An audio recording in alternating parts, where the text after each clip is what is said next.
how about me and you go to McCamey Manor? I don't know what that is or what you're talking about, buddy. It's an extreme haunt where they torture you for 8 hours, and if you make it through without having a heart attack, or a stroke, or faint, or die, you get like $5,000 to $10,000. Only 8 hours, huh? Yeah. It used to be like 12 hours, I believe, but they cut it down to 8 because it was too extreme for people. You know, I think we could do it, but I think to keep your nerves calm and make sure you don't have a heart attack, what you'd have to do is go the preceding 2 days beforehand. No Mountain Dew, no caffeine, no coffee for me. We got to go in there completely like caffeine free, and then I think we'll be too sleepy to actually be scared. I honestly think I'd be so drowsy that I'd be like, whatever. I just want to sleep. So with my ADHD, that actually puts me awake. What? Caffeine drops my energy level, actually. A lot of the things that's supposed to wake you up for ADHD people drops your energy level. There's a reason why my energy level is so high. It's because I'm actually cut down on the Mountain Dews to 3 a day right now. Only on this podcast would someone say they've cut down to 3 a day. Like, Jesus, what was your starting point that you had to cut down to 3? I'm afraid to ask, but my goodness. Like either 4 20 ounces or 3 1 liters. You really would bleed Mountain Dew if someone stabbed you, wouldn't you? You'd be like a mix. Most likely. There'd be some blood in there, but it'd be predominantly Mountain Dew. It'd be like, oh, what is this green blood? It's not green blood, it's Mountain Dew. No, it's not. It wouldn't even be green blood. It'd still be red because it's mainly Code Red Mountain Dew. Oh, okay. Well, at least it would blend into the blood and make it all seem pretty fluid. It would just be bubbly. Now you're just being gross. I mean, I don't want carbonated blood. Get out of here. Okay, fine, you damn vampire shit. Okay, so we've agreed that you're gonna go to the 8-hour thing. I'm gonna support you outside morally, and then we split the money down the middle. I think this is a great deal, man. I mean, come on. Yeah, go fuck yourself. You want it split? You better come with me. Man, I'm gonna wait in the car in the parking lot while you go do your thing, man. Just come knock. No, because they come and kidnap you to start it off. Come and kidnap you. See, this is ridiculous. That is. I'm not letting someone come and kidnap you, man. That's already a non-starter for me. So that's what you get with extreme haunts. They're allowed to touch you. They're allowed to do a lot of things to you. You're just not allowed to do anything to them. Well, folks, if you've been listening, we're talking about haunted houses. Clearly, he's talking about very extreme haunted houses, which I wouldn't recommend, especially if you're, of the faint of heart, if that's the terminology. I guess it is, but is it the faint of heart? Okay, yeah. If you're squeamish, faint of heart, claustrophobic, easily riled up, I would stay away from these extreme haunted houses. I would go to a normal haunted house, like the characters in the movie that we're going to review today. Yeah, because that one wasn't advertised as extreme when they went. However, I should mention something. I know a way to actually beat McCamey Manor, because they want you, because when you sign the little thing saying you won't put your hands on anybody, you also have to put down like what you're most afraid of. Really? Yeah, so I would put down the thing I'm least afraid of. I'd put puppies. There you go. That way, instead of surrounding me with a bunch of fucking spiders, they surround me with puppies. I think it'd be funny if you did that, right? And you go in all confident, but you don't know that I went in after you and changed your card back to spiders. So when you go in there, you're thinking puppies, and then you're like, holy shit, spiders. And you're like, that damn Vic got me. And I'm in the car, of course, just laughing like, just waiting like, man, that would be great. No, because we'd be kidnapped. I would be getting you in on it. Your name is secretly scribbled on the paper. Well, if it's about my worst fear, then I'm going to wake up tied to a chair with a marathon of Supernatural playing in front of me. So if that's the case, man, they're really going to get me with that. You're going to be like, I'm like, what'd you do for 8 hours? I'm like, man, I was in a tub full of spiders. What'd you do? I was like, I watched the first season of Supernatural. It's a fucking lucky ass bastard. Hey, you know what? You know what I'm going to say? I'm going to be like, by the way, I failed the mission. It's like, I got through 7 hours. I was like, I can't do it anymore. Get me out of here. It's like, I actually failed it, so they got me. So another thing I've heard about them, they refuse to let you out unless you're literally having a medical emergency.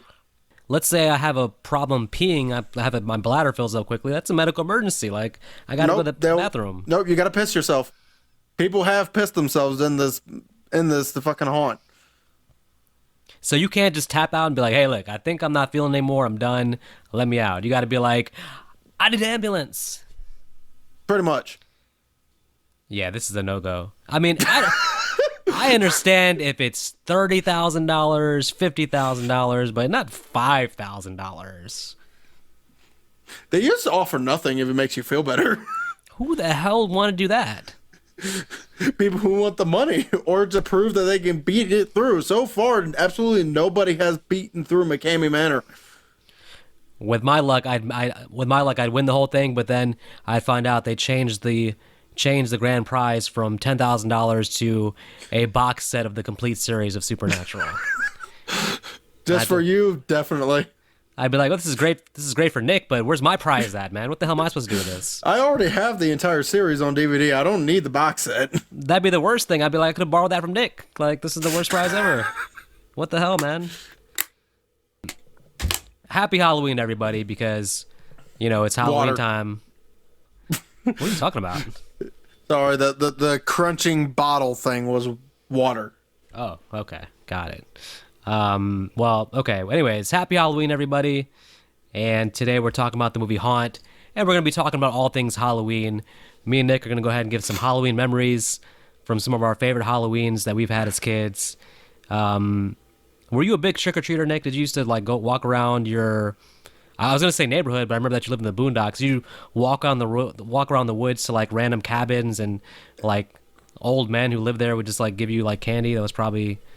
not really sanitary. Were you a big trick-or-treater is what I'm asking. So, to answer your question, fuck yes. I would still be going trick-or-treating now if people would actually give me candy. But apparently, when you hit the age of fucking 16, you're too fucking old to dress up in your favorite costume and go out trick-or-treating for fucking candy. And these motherfuckers are like, no, you're too fucking old. Get away from my property. I think if you shave the beard, you could probably pull it off. No, they just look at me like I'm fucking Cue Ball from Pokemon. Hey, there's your costume. There you go. So anyway, what we'd usually do is we'd actually go to a place called Cardinal Forest. I'm sure you know it. You live about 15 minutes away from there. Oh yeah, I lose cell phone reception anytime I'm near there. So yeah, that's true. Yeah, so me and my brothers would always go to Cardinal Forest in order to do our trick-or-treating because, as you pointed out, we lived in the fucking woods. Cardinal Forest is like, you remember like in that movie Wrong Turn, where like the car breaks down and then they get like hunted by the mountain people, right? The moldy deformed mountain people, right? So the Cardinal place that Nick's talking about, that's 2 miles down the road from there, past that. So you go further down the road and you get to where Nick's talking about, just to give some context, some frame of reference of this area that Nick is talking about. So go ahead and proceed, Nick. Tell your story. Yeah, so pretty much, every year, of course, I dressed up as something, especially something I liked. One year I was a vampire. Actually, about 2 years I was a vampire because I was hoping to find a pretty young thing, because I'm young as well. You know what they would call that? They would call that a vampirus. I'll take it. It's a female vampire. I know, but I'll still take it. Fuck you. What are you talking about? I'm just saying that's what you. If you were a vampire looking for a young woman, it'd be looking for a vampirus. You'd be turning her into a vampire, man. What are you doing? Vampires need love too. You'd still have to eventually have a vampire wife and all that. So. Yeah, but I was 8 at the time. I didn't give a shit about that. Okay, you still need someone to go down the slide with. You need a vampire to. I was 9 at the. I was 9 then. I still didn't give a shit about that. You need someone to share a snack pack with you. See, that was when I was 13, and then I started caring. And that was actually when I started being more friends with women than I was with men. But yeah, I've always went trick-or-treating from the age of when the fuck I was able to walk to about, as I said, 16, because I was literally threatened off of somebody's fucking porch. Well, I mean, I told you if you try to light a house on fire, then there might be some pushback from the owners. So I've told that many times. It's not my fault that guy decided to give me fucking matches because he thought I wanted to smoke. It's like, no, I want some fucking candy. Now, you're not giving me the treat, so now you're going to get the trick. The the punishment should fit the crime, and death by fire because you didn't get a Tootsie Roll seems a little bit extreme. Just my opinion, but I mean, do what you do. But I mean, that man wasn't giving out Tootsie Rolls. He was giving out fucking full Crunch bars. That's funny. There was always one person in the neighborhood, one adult who, like, the rumor would go around, like, yo, they're giving out full candy bars. And everybody be excited because they're like, who would give out full candy? Like, think about this. Like, to buy full candy bars and give one out to, like, all the kids that come to your porch. I mean, it's nice, but it's also like, wow, stupid. Now, So not how stupid. about you, Vic? How's your trick-or-treating adventures? Oh, it's amazing. I would just get one Jason mask. Everything else would be just normal jeans, shirt, Jason mask. And I would just do that every year pretty much as a Jason mask. And it was You good. uncreative bastard. Nah, man, I was just like, hey, man, Jason. You know why? Because I dress for comfort and I wasn't going to walk around. The people that wear full costumes on Halloween, I respect them. I respect their dedication. But I'm not walking around in an uncomfortable costume, especially if I have to walk like 11 blocks, trick-or-treating the whole city, basically. I'm not doing a full costume where you're overheated, uncomfortable. No, not that. I'm wearing my nice jeans, my shirt, and Jason mask. You lazy bastard. Now, as an adult, trick-or-treating transitioned into haunted houses would be the main thing that I do as an adult. Same. Not extreme haunted houses, more sort of, I would say, family-friendly, almost, haunted houses. Which Pansy. most of them are, and the worst was definitely during the pandemic when you had to do drive-by haunted houses where you have to stay in the car, and those were the worst. Never do, folks. If you see an ad for that, never do one. It's the worst thing ever. No. So, do you want to explain what happened to us at the King's Dominion last time we were there, or do you want to explain what happened to yourself this time you were there, or how do you want to do this? They're both basically the same story. I mean, it's not even a story. It's just King's Dominion is trash. They're just a terrible haunted house. Now, one thing we can talk about, I can tell you what I feel like makes a good haunted house and what makes a bad haunted house, and maybe this will set us up well to talk about the movie also, but I'll give you my things. My biggest thing I notice is that when you're letting people in the haunted house, even if you have a big line outside, you should let them in small groups. Yes. Let the actors have a small group they can focus on scaring. It's better for everybody. You don't feel like, as a group, you don't feel like you're being rushed through. You don't feel like all the big scares are being like spread out amongst too many people. At King's Dominion now, what they do basically is they let in a huge single file line. It looks like the U.S. Army is walking through the haunted house. You might as well just be going to see the effects at that point. You're not even getting a scare. You're not going to get scared because, first of all, it's too many people, so the actors really have to pick and choose who they're going to scare, and typically they're going to look for whoever looks the most scared, pretty much. If you're already scared, they're going to be like, oh, they're scared, let me scare them. So if you're walking in like wanting to be scared, but like with any kind of like boldness at all, then they just let you walk by. Like, you can't, I don't know. So no single file lines, no, I would say a smaller thing where it's like 5-6 people let in at a time is perfect. Maybe you're a group of friends with one other separate group and you're together, but man, King's Dominion, a lot of these mainstream haunted houses, it was the same way. I went to Disney last year. Disney had also same thing, letting in too many people at once, and maybe that's why the local smaller haunted houses are usually a better experience than like theme park haunted houses. So, since I was with you for one of those, or at least half of that with you, when I was at King's Dominion with my wife. And you, and by the way, you went to most of them. Remember, I went through all of them. I showed up late, so I only did a couple. So, no, to be honest with you, so this story is, me and my wife gets there. We decided we were going to go there with Vic. What was it? It was your birthday, right? No, it was Halloween. No, I'm talking about, I thought it was because of you, whatever. Well, I made a plan, but it was just a Halloween plan. So my birthday is a week after Halloween, so that's fair. So Gotcha. But anyway, so me and my wife were going through. We were unamused, and there was one haunted house that I literally just said, "Fuck this shit, I'm out." And if you had not shown up when you did, I would have walked right out that gate and not come back. Yeah, and that, I mean, I could tell when I got there that you were like unsatisfied with the haunted houses you'd gone to already. And then I went to one or two, I think, with you, and I had the same experience of, wow, they really need to get their stuff together because this is just plain boring. And again, just like a movie, I feel like if you're boring, then that's like the cardinal sin that there's no coming back from. If you're boring, if people are walking through bored, then you have failed as a haunted house. Also, you need a few more scare actors because I think the first one, me and my wife went in with you, was the corn maze, and there was like maybe one scare actor the entire time. Yeah. So I don't know because of, I don't know if like they were just understaffed, but if you can't have enough staff, then don't bother doing a haunted house. Like you're cheating the audience. Oh, and then it kind of ruined it for us because we had two girls in front of us just nonstop screaming at everything. It's like there's not even anyone jumping at you. No, Not to no. mention the girl that bum rushed me because she was so afraid to go past the actor. Right. Um.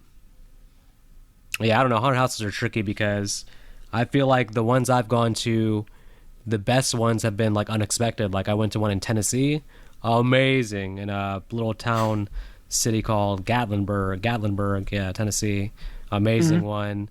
But I went to a haunted penitentiary in Philadelphia, and this one's actually one I went to that's actually like country famous, basically countrywide famous. Like it's made some lists, but again, it was not scary at all. So, and they're very hard to predict. So yeah, my good version of a haunted houses, at least when it comes to mainstream, starting out with that was when I went to Busch Gardens in Williamsburg. Oh yeah, One, how's they that? only let in, well, me, my wife, my brother, and my other brother, we got the fast pass lanes. Being honest, because it was on a Wednesday, we probably didn't need those, but we were being cautious. But we went there, and we were the only ones going through each haunt. They would literally just let us four in, realizing we were the group together, let us in, let us see everything, let us experience everything. They always went after my wife because she was the small one. She was the one screaming all the time. It was hilarious. I see exactly what I was saying. They target whoever already appears scared. Or smallest. Whoever they think they can get the biggest scare from. So yeah. Yeah, so like I said, small groups, enough actors to be able to keep the haunt entertaining because just special effects is not going to do it for me. Yeah. And obviously the atmosphere, the theme, the music needs to play a good part in it if there's music. Yeah. Well, and it's interesting too because I've been so into haunted houses over the last like 5-10 years, but I never really knew that there was actually like a specific subgenre of horror movies that are all about haunted houses. And you have, of course, now we've seen there's Hellfest, there's Haunt, there is Which I should mention something since we did just do Hellfest, because you mentioned you didn't care for it, but I've actually now noticed for some reason a lot of people on Facebook saying that they're watching it. It's one of their favorite modern slasher movies. I'm like, really? I mean, it's decent, but it's not that good.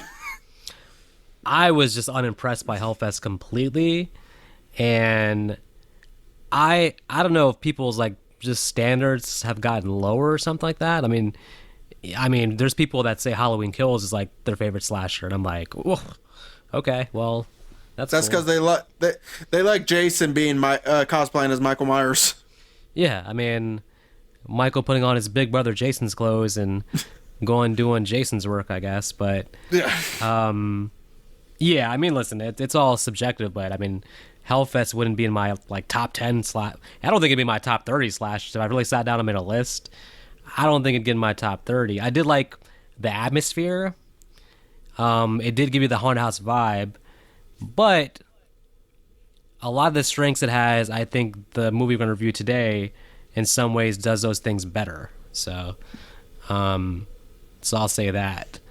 Um, there's another one too that we didn't talk about, but it's something where it's like they turn a hotel into a haunted house, and it came out a few years ago, but I'm struggling to remember what the name was. But basically, there's at least 4 or 5 haunted house subgenre movies for horror that people are really into, and I'm all for it. But you got to do it right, though. You got to do it right. So, Well, how about we go ahead and talk about this one that me and you are pretty sure they did somewhat right.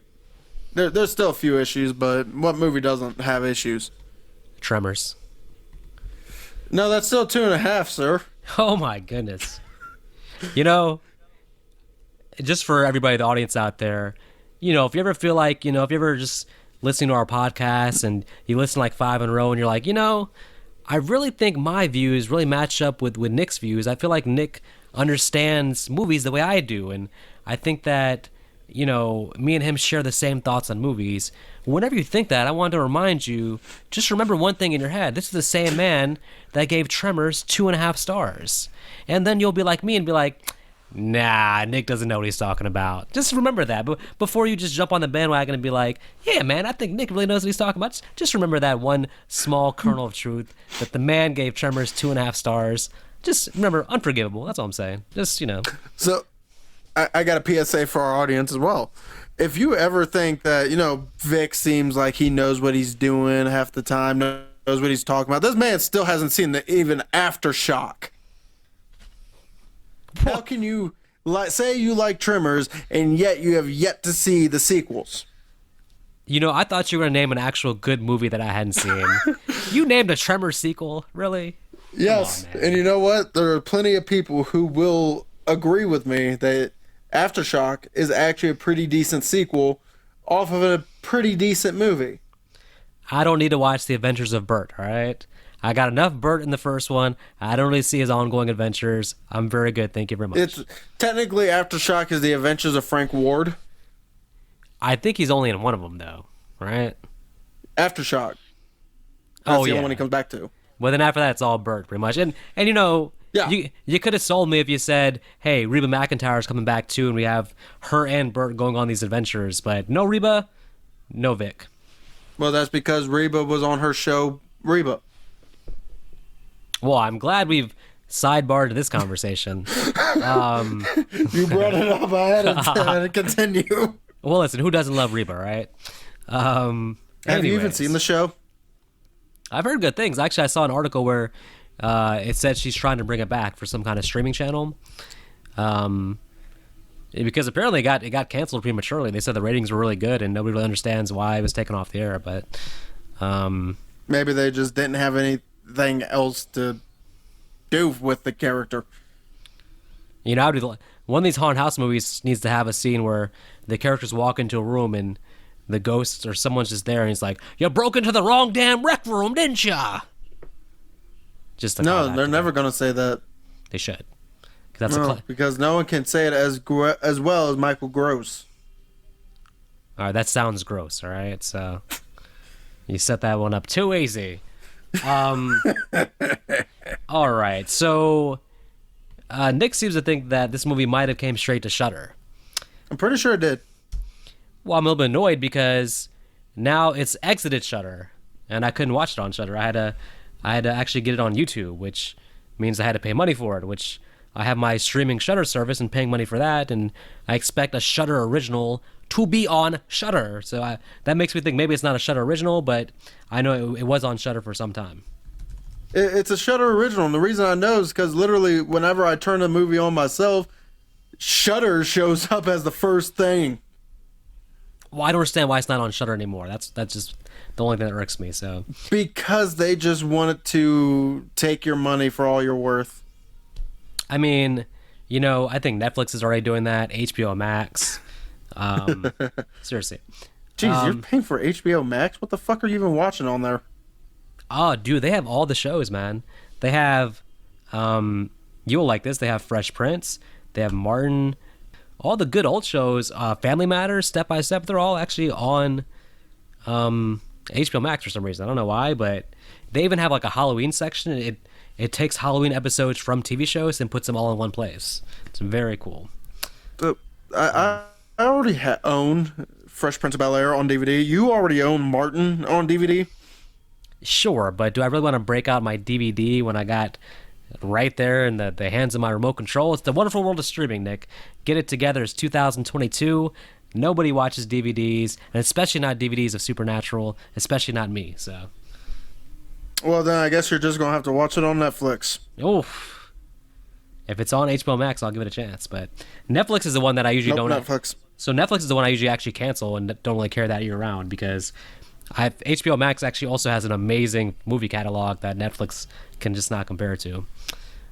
Released in 2019, and did any of the cast like stand out to you as like anybody you've seen before or seen since?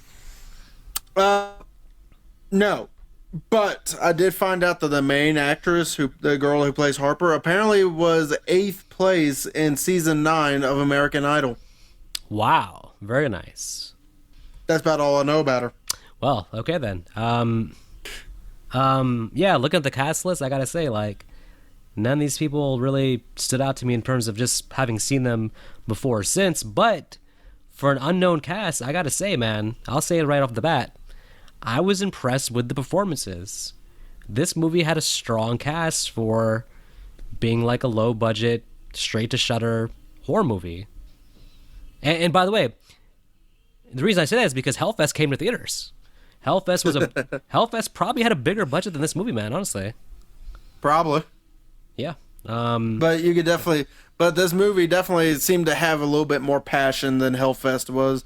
Hellfest, because it was going to theaters, made me think, oh, well, that's just a cash grab, whereas this movie actually wanted something.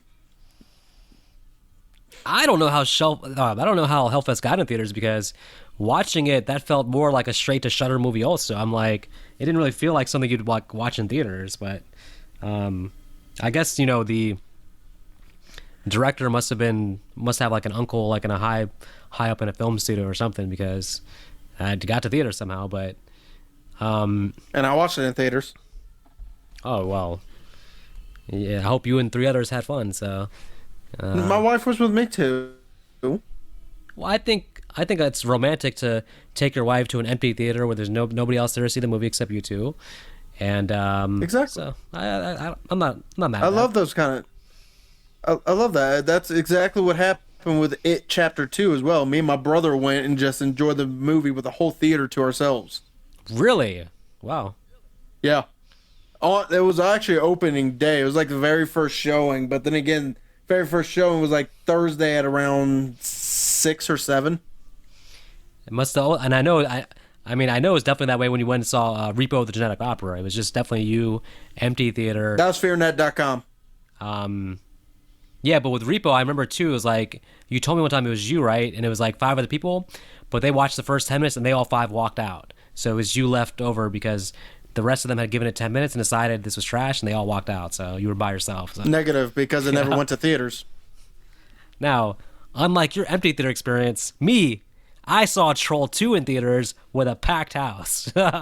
It was me and 1,000 people. And you know what happened at the end of the movie? When the credits hit, standing ovation from everybody in the crowd. They just stood up. There was tears in people's eyes. Tears slowly rolling down their cheeks. Everybody gave a standing ovation. And then the whole talk coming out was like, we can't wait for Troll 3. I don't know why it didn't happen, but that's my memory of seeing in theaters, and I'm sticking with it. Just telling you right now. So you should find a movie like that where people walk out of the theater inspired. They want to have a better life afterwards. That's what Troll 2 did to me and those people in the theater that night. And, I really hope you find a movie like that inspires you also. So I'm so glad I'm currently not sitting next to Vic right now, because that lightning bolt is going to be fucking huge. What? What are you talking about? I'm not lying. Get out of here. How about we just get back to this movie before we go off on something else, damn it. Okay, well, Mallory's death. well, I was going to say first thing, I like the whole setup of how they get to the haunted house because it's very interesting. You kind of learn a little bit about each character. They all seem pretty likable. They pull up to this haunted house, which, Not Sam. yeah, that's true. Wait, what do you mean? As far as not getting to know her, basically, you mean? No, the abusive boyfriend. Oh yeah, but he's He's still not like likable. he's not likable, and he's like basically like stalking them pretty much. But yeah, they pull this haunted house, and me and Nick disagree because I would already be suspect just by the clown standing outside who doesn't speak and how weird everything seems. There's no real parking lot there, and it doesn't seem like it's a popular haunted house. I'd be a little bit kind of like, hey guys, what do you think about maybe going to IHOP, getting an omelet? So the reason I disagree is because because it is kind of established pretty early on in this movie when they leave the party that it's late. I'm sorry, you go to a local place late at night, I'm amazed that they're actually still open. But yeah, it's not a surprise that there's no one there because it's late. They're probably about to close down, and then another group comes in. It's like, well, we still got 5 minutes to kill. Maybe, Quite but literally. well, yeah, true, but maybe. But one thing is, one of the characters even mentions that there's only one Yelp review. It's a traveling circus. Okay, all right. And Nick is like such the first person that would die because he's like the one who's like, don't ask any questions. Let's just have fun. First to get his head chopped off because he eagerly runs in there. So I can see it now. So No, because for one, they do get advertised that this is an extreme haunt. I wouldn't go to an extreme haunt because I don't want people touching me because I will be swinging. I think it's just a difference of personality. Nick's going in first. I'm the one on the side of the road being like, you're all doomed. It's a death curse. Yeah, you know what happens to him, right? Well, yeah, he was a victim of bad writing because they shouldn't have killed off Crazy Ralph, right? He should have been around in every sequel, clearly. No, he got barbed wire to the throat. Well, it wasn't even Jason that killed him. It was fucking Three Finger from Wrong Turn. Yeah, what the hell, man? Crazy Ralph went out very wrong. I don't agree with that writing at all. And you had to keep bringing back other ones, and the same character kept coming back as different actors and all the rest of them, so I don't know. Anyways, okay, Nick, you're like, okay, well, this is normal. It's a local haunted house, and, it's late night. Now, when they go in there, at what point when they go in there would you start to be like, hey, this doesn't seem like other haunted houses? Because I'm not crawling into a random coffin by myself and with an idea of just that leads to somewhere. That already seems a little bit suspect to me. I mean, you're probably like 40 minutes in the movie before you're like, hey, this is kind of odd, but my bat signal is going off like 5 minutes into this haunted house, I'm telling you. So that is probably actually true. It would probably take one of my friends actually dying because I've actually been to a haunt before where I watched a woman get beheaded. Don't ask me how they did the effects on that. Well, I don't think it was an effect. I think probably someone was actually beheaded, so. Yeah, someone dressed up as Pinhead. My dad was in front of me. My brothers were behind me. We got to hurry this up, don't we? I told them 9, so that's just a bit good. Anyways, I'm sorry, you were saying. But yeah, so my dad was in front, my brothers were behind me. I was holding a rope, and the gist of it was if you let go of the rope, the monsters could see you and will kill you. And one woman apparently had her hands off the rope. The Pinhead came up, physically grabbed her, threw her over the rope, put her in the guillotine, and cut her head off. Wow. That is pretty crazy. Okay, well. And then some dog man took his little pole that he was attached to and ran at the crowd with it. One thing the characters do also that's a little bit different is they go in as a group, but they pretty quickly split up into like 3 different groups. But that's because they had a safe way and a not safe way. Yeah, but I don't think the group should separate. When you're already a small group, it didn't really make sense to me that you would split up that way. Like, part of the fun is... Well, if they did split up, we wouldn't have gotten... Part of the fun of the haunted house, though, is to, like, experience that with your friends, not to be split up. Like, you don't want to go through a haunted house by yourself. That's not fun. It eliminates the whole point. The real thing that doesn't make sense to me... The real thing that doesn't make sense to me is why did Harper split from Nathan? I think because Nathan smelled bad, and Harper was like, I gotta get away. What do you think? But she liked him. Yeah, but he still smelled bad, so... You can like someone be turned off by the smell. So, all right, look, it's just one theory, okay? Also, so here's probably one of the very first inconsistencies I've seen in this movie. And that is the coffin scene that you mentioned multiple times now. Because when they first are noticing that there's a unlock coming in from whenever they shut the coffin door, it's almost instantaneous. Yet when they go in there, it takes like a second or two before the door finally unlocks. Interesting. Okay. Yeah, that's true. I mean, I didn't really notice that, but that's a fair point. I'm with you. I do like. I gotta say. Oh no, go ahead. Here's another thing. When they're crawling through the damn wooden crawl space, they're making so much noise. It's made out of wood, and yet they don't hear Mallory fall into the trapdoor. That's true. Also, yeah. Well, maybe the whole thing is soundproof, though. I don't know, man. We clearly hear them walking on it. Damn it! Oh man.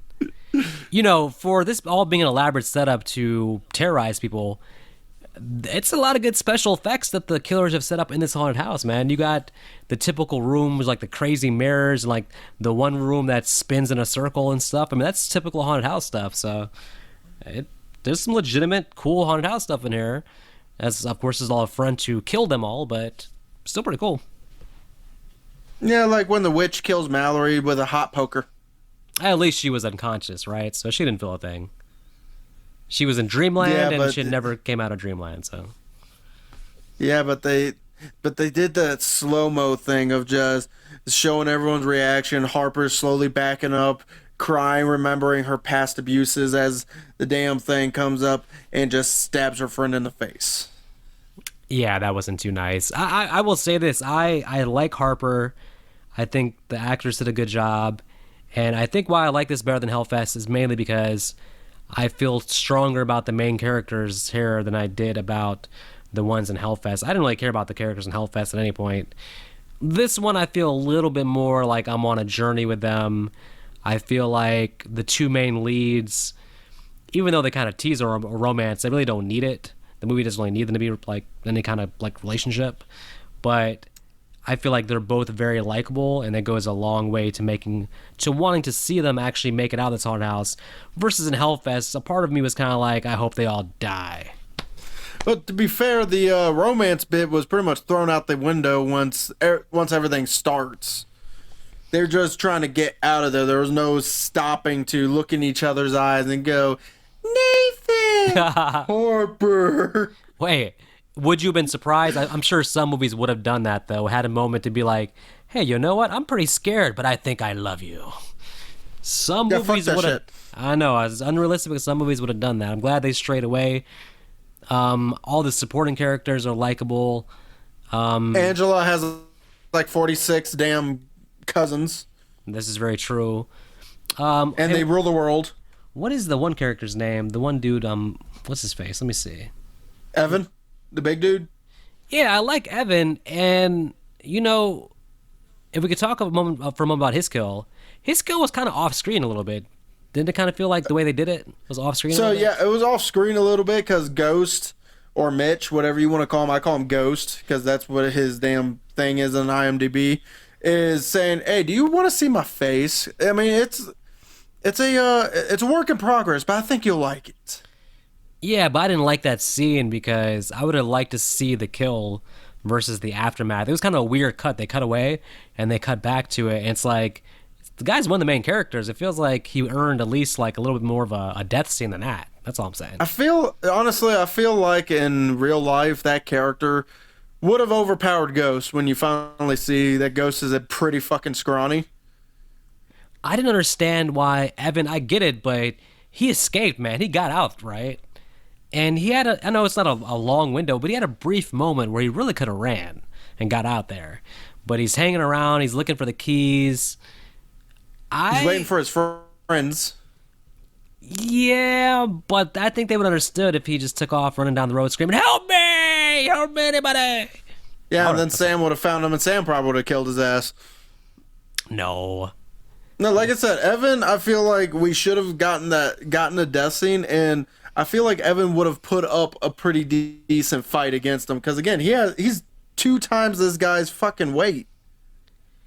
Yeah, and that's the thing too. Like the way they filmed it was like kind of like you can already see Evan's like seeing that this dude is dangerous, and you just cut to like Evan being dead. I'm like, yeah, did Evan not put up a fight at all? It seemed like he saw something coming at that point. So I don't know. Maybe Ghost's face took him by surprise, I guess, because I'm still trying to figure out if it really is a modification or if it's a deformity. I think it's a modification because it's something to do with like tattoos and like them being tattoo artists, and I don't know, but I think it's like self-designed, like a project they're doing to themselves versus like an actual physical deficiency. I don't know though. It's really not that spelled out, and maybe that's for the better. It leaves you wondering and asking questions. I will say this. I do think the movie starts to drag a little bit towards the end. When they've been in the haunted house for a long time, and probably by the time that she finds that she actually accidentally killed her own friend, if you recall. Yeah. By that time, I'm kind of like, okay, let's kind of get on with it now, because at that point, the haunted house setting is no longer like that exciting. It's like, all right. Mainly because around that point, we just now saw the end of the haunt. Yeah. The end was they were going to get shot in the face. The thing with these haunted house movies is they need to be short. They need to be short and fast paced. Once you spend so much time in the haunted house, it's kind of like, all right, I want some more explanation now. I want to see these characters like really get out of this, like, but I don't want to see any more like trick rooms or like just them running in a circle, right? It gets repetitive after a while. That's one thing. The setting does get repetitive probably about an hour into it. Luckily, it's not a long movie by any stretch. So there are a few things. You mentioned that, you like Harper as a character. I liked her too up until the end because she honestly does something that pisses me off, and that's the shotgun. After the devil is killed, the shotgun is presumed to be loaded. She doesn't know it's unloaded, but yet she still stands up in line of fire and runs for it. This is true. She is lucky that thing had no more rounds in it, otherwise she would be dead. Instead of standing to the side, or because of the shotgun, staying low to the ground. I was pretty shocked by the ending because I was really happy to see that her boyfriend Sam came and saved the day. I thought that maybe that wouldn't happen, but he really came through. And Sam was the hero we all... Did we watch the same fucking movie, my guy? Oh, actually, no. What they did was actually amazing because Sam thinks he's coming to save the day, and he's immediately disposed of in the most horrific way possible, which he did deserve. Well, he deserved, but at the same time, I wish we would have gotten Harper and Sam a little confrontation where she finally tells him you're shit, because people probably will say, well, she typed in that it's over to him. She broke up with him. No, her friend typed it's over. She just sent it. Yeah. Well, that's true. She didn't get the catharsis moment of telling off Sam, and then afterwards you can have Sam get his head chopped off. But either way, justice was served in its own way. One big difference in this and Hellfest is I was way more satisfied with the actual ending because it felt like we got a resolution. They weren't setting up for a sequel that would never come in the way that Hellfest was. I was pretty satisfied with the ending. The clown dude coming up to her house. You know what? When she first signed the release forms, I thought she purposely sent them to her parents' house to get her father killed. Yeah. But instead, she sent them to her parents' house so she could kill him. Very true. Very interesting. Hey, she is not a dumb character. She is, for the most part, pretty smart all throughout, especially at the end there. And I was surprised they weren't setting up a sequel. They were finishing the story, and I think that ending is one of the reasons why people hold the movie up higher than, say, Hellfest, which leaves you kind of being like, huh? What? Huh? Yeah, we never really get a resolution with Hellfest, but at the same time, with Harper's main story of going through abuse, yeah, she kind of overcomes that against the devil, but at the same time, we really don't get her confrontation with her fucking father either, or finding out her father's there or something. You know, the thing is, it's an hour and a half movie, and one of the problems with this kind of movie is that there's just not enough time to get as much character backstory, enough character moments, because it is what it is. It's a thrill-seeking haunted house movie, and it's an hour 32 minutes. So it's like, you're right, about 10 minutes more for some character stuff, maybe, but Or again, take out, or have them escape the haunted house a little earlier, just so to have the clown then hunting her, but she's already confronted her dad or something like that, or some shit for the character resolution. Then we get our finale against the clown. right, exactly. Which again, I was pleasantly surprised with. I wasn't mad at all about this. Unless there's something else you want to talk about. What about categories? Well, I'm gonna go ahead and give Harper, who the actress is named Katie Stevens. I'm gonna go ahead and give her, to me, the best performance because I think her and the main actor Nathan, played by Will Brittain, were both again in this movie. All you need from the main characters is they have to be likable enough that you want to cheer for them to make it to freedom. And these two characters, decently well written, but likable, charismatic actors, and you really root for them at the end. You really want to see them get away. So this one's kind of a hard one for me because I would like to give it to them, but since you just did, I'm gonna give it a Ghost actually, because before his death, he was kind of one of those characters that could easily play you for a fool. Because that voice, And he, that voice Yeah, is so deceptive and deceiving, lures you in. Like, oh, this guy seems harmless because of his voice, but not harmless at all. and now that harmless because of his voice, he's like I said, he looks slender. And then finally, when you hear him actually talking to Evan right before killing him, you could hear the shift in the voice. It's just like, he's not a good guy. Yeah, So I'm giving it to Ghost, even though we don't really see any kind of, facial expressions. He has to use more body acting and voice acting, but fuck it. what about worst performance? Worst performance, I'm giving it to Sam because we didn't get shit with him. Well, and just so the audience knows, sometimes when a movie has relatively decent performances, we do defer to worst character. In this case, Sam, to me, is the worst character because he's built up in a way that appears would have more meaning, but does not have any meaning. And he just ends up being another killed at the body count, although he's a jerk, so it was somewhat satisfying seeing him die in the way he did. Oh no, that's part satisfying. I just wish we would have gotten a confrontation to show us, because to be honest with you, throughout the movie for Sam, when every time we see him, it looks more like concern than anger. I'm just wondering if this character is he really supposed to be abusive, or because they mention he's an alcoholic, maybe it's the fact that he's sober now and he's more repentant of what he did, that he's trying to apologize now. But at the same time, we just saw earlier in the fucking movie that he is cursing her out. He's throwing shit at their door. So it kind of kills the character that we don't know which direction this character is supposed to go. Very true. And we'll never know because I don't think he's going to wake back up and tell us. So Well, his head was smashed in, so probably not. it's very, very true. Best scene? Best scene. That's a hard one for me. Because to be honest with you, as much as I do actually enjoy this movie, there isn't really a scene that kind of stands out to me. I'd have to agree. Nothing really stands out as like, ooh, this has got to be the best scene. It really makes you think about it. It has a lot of good scenes, and they're all equally on the same level almost, so that's the thing.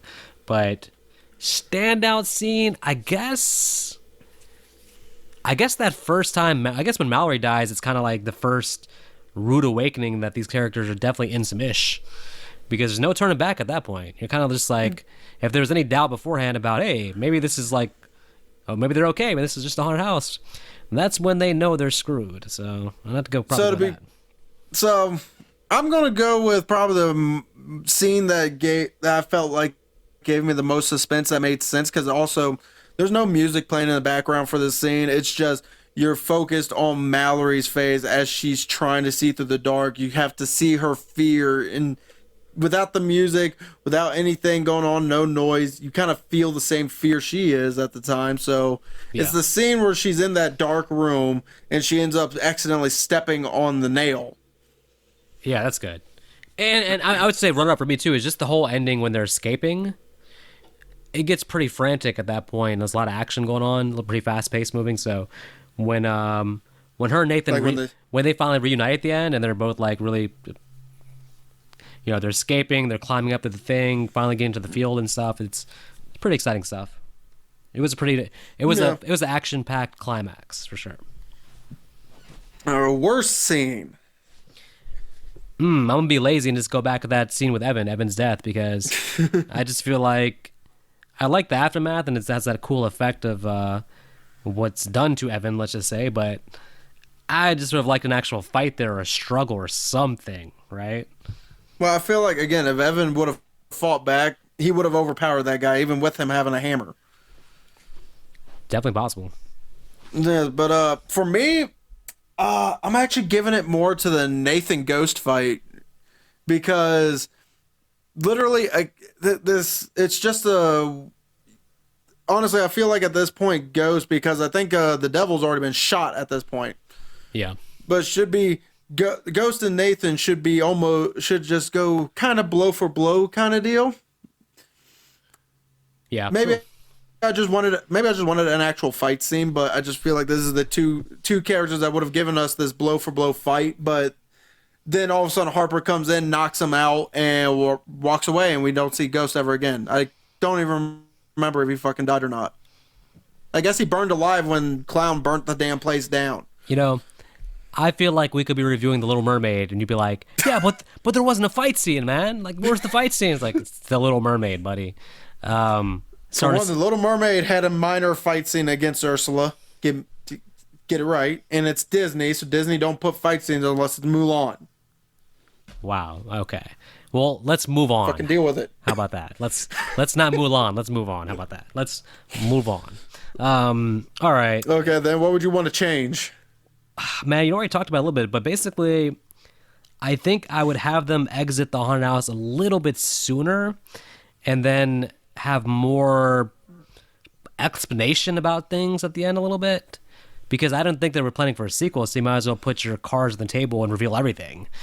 But nothing really. Everything in the haunted house for the most part is crucial, I guess. I mean, it all leads to something. So, but like you said, maybe. Well, you're probably gonna have some with the whole Sam thing. Probably have some issues with that. But I'd say just get them out of the haunted house a little bit quicker before it starts to get kind of repetitive and kind of So Yeah.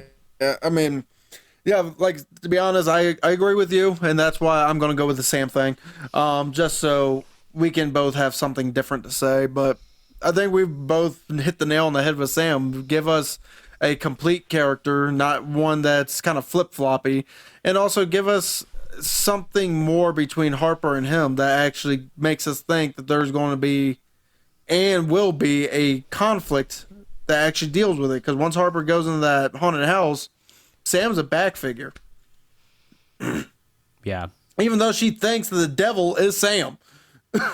Well, some people named Sam sometimes can be confused as the devil, and yes, so I love understand how the devil just takes off his mask and goes, "Who's Sam?" that was pretty cool. All right, give me your final thoughts, buddy.